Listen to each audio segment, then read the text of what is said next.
नमस्कार, स्वागत है आप सभी का आज के खास कार्यक्रम खास मुलाकात में। आज हमारे साथ स्टूडियो में मौजूद हैं श्रीमान अशोक जहांगीर जी, एजीएस सोजत सिटी से। आप उद्योगपति भामाशाह तो है ही, साथ ही समाज सेवा में आपका नाम हमेशा अग्रणी रहा है। नमस्कार, स्वागत है आपका हमारे स्टूडियो में। नमस्कार। सर, हम आपके शुरुआती जीवन के बारे में जानना चाहेंगे। मेरा शुरुआती जीवन, मैं 11th में पढ़ता था जब हमारे फादर का एक्सीडेंट हो गया था, तो उससे हमारी स्कूल ड्रॉप हो गई थी जी। और मेरे फादर पाली जिले में लेट मशीन के एक कुशल कारीगर थे। अच्छा। अनपढ़ थे पर जुगाड़ किंग के नाम से फेमस थे। बहुत बढ़िया। और उनकी प्रेरणा से फिर फादर के एक्सीडेंट के बाद काफ़ी लंबे समय तक वो बीमार रहे और मैंने मेरे परिवार की पूरी बागडोर अपने हाथ में ली जी। और उसके बाद ज्यों टाइम निकलता गया, जी। कारवा बढ़ता गया और बाकी मेरे दो भाई है छोटे, 2 बहनें हैं जिनकी शादी कर दी है। जी। सब अपने अपने काम में व्यस्त हैं। सर, अपने व्यवसाय की शुरुआत के बारे में थोड़ा सा बताएं। व्यवसाय की शुरुआत मैंने एक्चुअल 84 में फादर का बिजनेस संभाला था पहले। अच्छा। लेथ मशीन का बिजनेस संभाला था और वो मैंने 92 तक किया था। 92 के बाद एक जज्बा बनता गया, फिर मैं माइनिंग लाइन में घुस गया। अच्छा। माइनिंग लाइन में मैं करीब 1 क्लास कॉन्ट्रैक्टर लाइमस्टोन का करीब सन 2000 तक रहा। ओके। उसके बाद मैंने इंडस्ट्री डेवलप की, मिनरल ग्राइंडिंग यूनिट थी, वो ग्राइंडिंग यूनिट डेवलप की जिस लाइमस्टोन का हम क्रेसिंग करते थे जी। उससे एक तो ग्लास बनता है। अच्छा। एक उसका रॉ मटेरियल जो पोल्ट्री में जाता है जी। पशु आहार में जाता है, एग्रोवेट में भी और कई जगह वो काम आता है, जैसे अपने अमूल दूध में है, सरस डेयरी में है जी। तो काफ़ी लंबे समय से मैं इस काम में हूँ। उसके बाद जो मेरे में कमी रही वो मैंने मेरे बच्चों में नहीं रहने दी। जी। मैंने बच्चों को graduation post graduation out of Rajasthan से करवाया। बहुत बढ़िया। राजस्थान से करवा के फिर बेटे की नौकरी लगी थी बैंक मैनेजर की, तो बेटे ने रिजाइन दे के फिर मैंने एक नया बिजनेस और डेवलप किया था, टाटा ऑथराइजेशन। अच्छा। सर्विस सेंटर जो A to Z, मतलब टाटा से कॉमर्शियल व्हीकल का सारा काम जी। अपने वर्कशॉप में होता है। बहुत बढ़िया। और उसमें करीब काफ़ी मैन पावर भी है। अब वो बेटा बड़ा वाला उसको संभालता है, छोटे वाले को मैंने इंडिया की टॉप 10 कॉलेज से इंटीरियर की मास्टरी करवाई।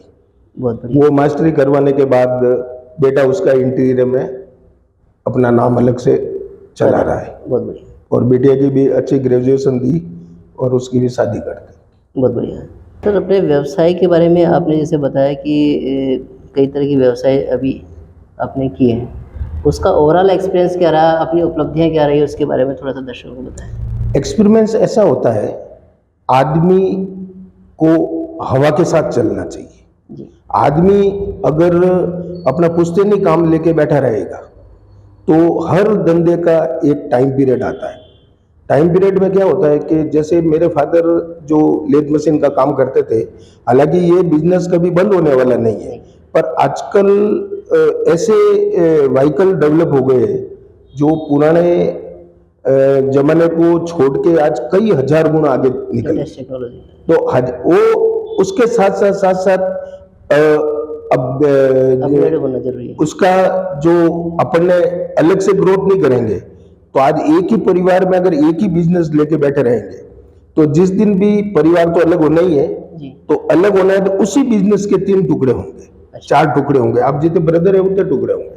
तो आदमी को समझदारी ये करनी चाहिए कि परिवार के शामिल रहते रहते अपने अपने बिजनेस अलग सेटअप कर देना चाहिए, ताकि कभी भी आने वाले समय में न तो परिवार में डिस्टर्बेंस बढ़े और न ही परिवार की दूरियां बढ़े, क्योंकि अपने अपने सब बिजनेस अलग अलग सेट है तो उस सेट में अपने को कभी पारिवारिक दुविधा नहीं आएगी। इसलिए मैं जैसे जैसे चलता गया कारवा बनता गया और कारवा बनते बनते आज हम तीनों भाई, जिसका एजीएस के नाम से मेरा ग्रुप चलता है, उसमें सब अपने अपने बिजनेस में मतलब सेटल है। बहुत बढ़िया। सर, समाज सेवा में आपका रुझान कैसे हुआ, आपके प्रेरणा स्रोत कौन रहे, उसके बारे में थोड़ा सा बताएं। समाज सेवा में ऐसा था, मेरा कोई रुझान नहीं था और कभी मैंने सोचा भी नहीं था कि मेरे को इस फील्ड में आना चाहिए। पर मेरे फादर 10 साल समाज के अध्यक्ष रहे हुए, तो फादर ने भी मना किया था, क्योंकि कुछ लोग अच्छे लोगों को दबा देते हैं जी और हमेशा झूठ स्पीड से चलता है, सच को बहुत स्लो चलना पड़ता है। मेरे फादर 10 साल अध्यक्ष रहे, उसके बाद बीच में गैप छूट गया था। सन 2016 में हमारे सोजत के बंधुओं ने आग्रह किया कि अब आप संभालो, क्योंकि संस्था खतरे में थी। सर, समाज में आप किन किन पदों पर रहे हैं और आपके कार्यकाल में क्या क्या उपलब्धियां रही है, थोड़ा सा दर्शकों को बताएं। समाज में मेरी शुरुआत अध्यक्ष हमारे चौकला सोजत पट्टी उसके अध्यक्ष से हुई थी। जी फिर मैं महासभा के और बढ़ा। महासभा में मैंने पद में राजस्थान का उप प्रधान, जोधपुर डिवीजन का संभागीय प्रभारी, दिल्ली महासभा में उप प्रधान, ऐसे कई पदों पर कार्यरत रहते हुए जी मैंने समाज में जैसी मेरी हो सकी वैसी अहम भूमिका निभाई। बिल्कुल। साथ ही अपने अचीवमेंट्स जो भी रहे हैं उसके बारे में थोड़ा सा बता पाएं। समाज में मैं आज जिस स्टेज पे हूँ, जी वो जब मैं अध्यक्ष बना था तो हमारे आरपी शर्मा जो विश्वकर्मा टुडे के संपादक हैं वो हुआ करते थे, जो उन्होंने मेरा कहीं से भी एक फोटो कलेक्ट किया। उनकी मेरी कोई जान पहचान नहीं थी। फोटो कलेक्ट करने के बाद विश्वकर्मा टुडे में पहला मेरा एड जो न्यूज वो उन्होंने छापी थी। उसके बाद रविशंकर जी से मेरी मुलाकात हुई, जो मेरे गुरु कह सकता हूँ मैं समाज में। उन्होंने मेरे को जयपुर बुलाया था। जयपुर उस समय में प्रदेश पद पे कुछ कोई कार्यरत नहीं था, तो उन्होंने जिस दिन डे 1 मेरे को वहाँ बुलाया था उसी दिन मेरे को वहाँ का चीफ गेस्ट बनाया था। चीफ गेस्ट बनाने के बाद मेरे नसीब समाज के साथ जुड़ते गए और आज इंडिया में एजीएस के नाम से करीब करीब सब लोग अपने प्यार से स्नेह से मेरे को अच्छी तरह से जानते हैं समाज में। फिर उसके बाद हमारी उपलब्धियां तो खैर गिनाते जाएंगे तो, और गिनानी भी नहीं चाहिए समाज की उपलब्धियां, क्योंकि जो चीज गुड़, जैसे एक उदाहरण देता हूँ, गुड़ अगर अंधेरे में भी खाएंगे तो मीठा लगेगा। तो अपन अपनी उपलब्धियां नहीं गिना के एक सबसे बड़ी जो असंभव, जो जिसको अपन कोई सुनेगा तो संभव नहीं कह सकेगा, वो काम एक समाज के आशीर्वाद से मेरे द्वारा किया गया, जो हमारे आज सोजत सिटी में नेशनल हाईवे पे जी हमारी एक बहुत बड़ी प्रॉपर्टी है, जो शायद मेरी नज़र में पहली प्रॉपर्टी है। बिल्कुल। वो करीब 80-90 साल से डिस्ट्रीब्यूटेड थी, जिसके अपने समाज, भोले वाले समाज बंधुओं ने उसके ऊपर पैसा लगाते रहे और कुछ करते रहे, बाकी उसके पेपर और कोई चीज अपने समाज के नाम की नहीं थी। जी तो समाज के नाम की नहीं थी, तो मैं उस समय छोटा था, तो मैं कोई क्वेश्चन भी करने के लिए नहीं था कि भाई के आप पैसा लगा रहे हो और ये प्रॉपर्टी अपनी नहीं है। जी पर जैसे ही मैं अध्यक्ष बना तो एक मेरे फादर का सपना था। मेरे फादर जब 10 साल अध्यक्ष रहे तो उन्होंने खूब कोशिश की थी इस समाज की प्रॉपर्टी का पट्टा बनवाने के लिए, अगर वगैरह जो भी करने के लिए। बाकी उस समय इतना उनका परिचय नहीं था, जान पहचान नहीं थी, इतना अप्रोच नहीं था। तो फिर मेरा नसीब के हर आदमी अपने पिताजी के अधूरे सपने पूरे करने में अगर सक्षम होता है जी तो मैं समझता हूँ उसकी जिंदगी धन्य हो गई। बिल्कुल। फिर ये काम मेरे हाथ आया तो मेरे साथी बंधु, हमारे कोषाध्यक्ष और एक आध जने को लेके बिल्कुल इंटरनल मैं मेरे हिसाब से चलता गया और मैंने इसके सारे पेपर्स जब इकट्ठे करने के बाद मेरे को लगा कि कहीं भी ये मामला, मैंने कई बड़े लोगों से संपर्क किया, मतलब 3 साल तक तो मैंने मेरा गाड़ी का पहिया नहीं रोका इस चक्कर में, पर कहीं से मेरे को वो नहीं मिला कि भाई अपन हक में ये मामला कोर्ट में जाएगा। जी तो मैंने कहा कोर्ट में जाने का था ही नहीं, तो कहते हो जुगाड़ किंग का बेटा हूं, जी तो मैंने मेरा जुगाड़ लगाया। जुगाड़ लगा के मैंने कहा हर चीज को किनारे पे रखो, किनारे पे रख के मैं मेरा तीसरा नेत्र जो शंकर भगवान के लगा होता है वो खोला और मैं बिल्कुल मेरे हिसाब से चलता गया चलता गया चलता गया। मैंने सारा कानूनी प्रक्रिया से गुजरते गुजरते गुजरते एक दिन ये आया कि मैंने इस समाज का नाम का पट्टा, रजिस्ट्रेशन, तहसील की कार्रवाई वो मैंने हाजिर कर ली।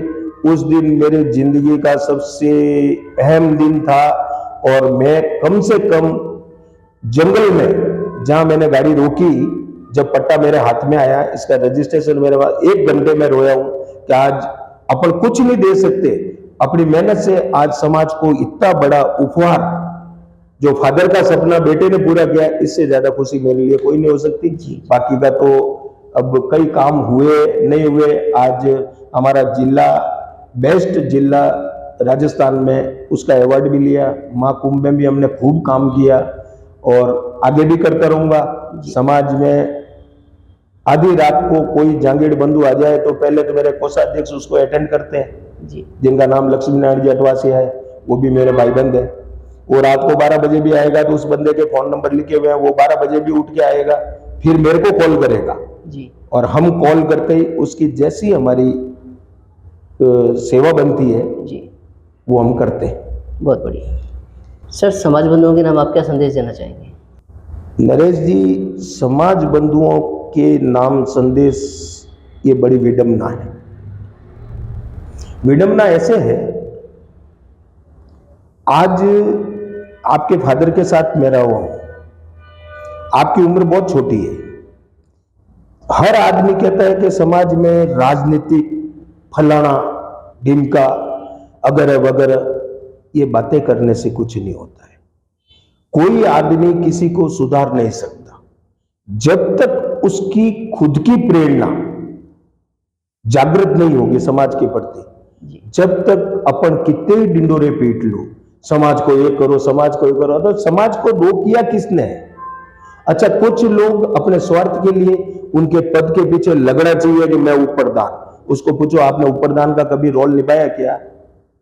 और इंसान समाज को वही आगे ले जा सकता है जिसको पद की लालसा नहीं। बिल्कुल, पैसे कहीं नहीं चाहिए समाज को, पैसा बहुत है समाज में, कहीं भी जाके खड़े हो जाओगे आपको पैसा मिलेगा, जिरायम होना चाहिए। तो अब ये बार बार जो ये राजनीतिक रुष्टन मंच में भागीदारी सर गिनाओ, अरे ये करने से नहीं होता है। हर बंदा जागृत होगा, समाज का एक एक बंदा डोर टू डोर।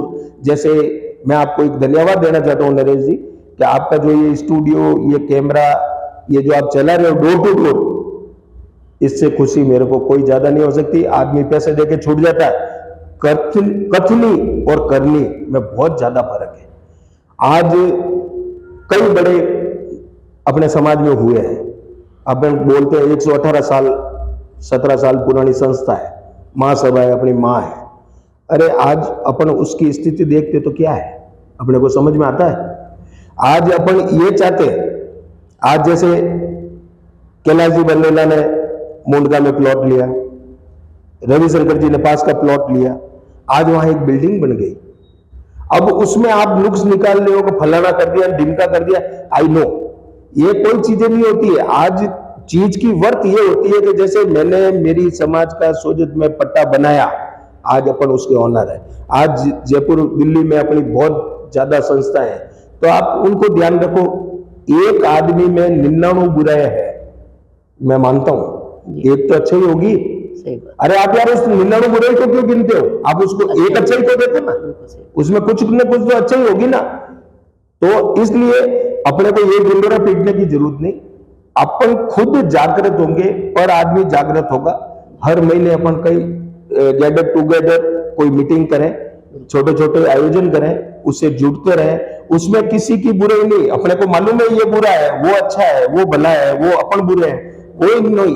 अपने जिस जगह पे बैठे वो सब अच्छे लोग हैं। सही बात। और आज एक गर्व होता है कि मैं जांगीड़ समाज में हूं, मैं जांगीड़ समाज में जन्म लिया है। तो आज ये गर्व हर आम आदमी को महसूस होगा, तो ही समाज आगे बढ़ेगा। अपने राजनीति डिंडोरे पीटने से कुछ नहीं होगा। आप कहते हो सर गिनाओ, अरे मैं सोचित में एक उदाहरण देता हूं आपको। एक लक्ष्मी नारायण दवे जो 4 पोर्टफोलियो वसुंधरा के राज में मंत्री रहे थे, पूरे सोजत में 70 धरनी है ब्राह्मणों के, और उस आदमी ने राजस्थान में राज किया। क्यों? अरे सर गिराने से नहीं, आप में काबिलियत होनी चाहिए। आओ समाज में बैठो। अब अपने इस डर से यार जाए और कहीं चंदा ले लेंगे, पैसा अरे नहीं चाहिए पैसा, किसको चाहिए पैसा? आप काम करोगे तो सब कुछ होगा, और नहीं आओगे तो समाज अंधकार में ही रहेगा। इसको उजाले में लाने के लिए प्रत्येक व्यक्ति को जागृत होना पड़ेगा। बिल्कुल, बहुत बढ़िया।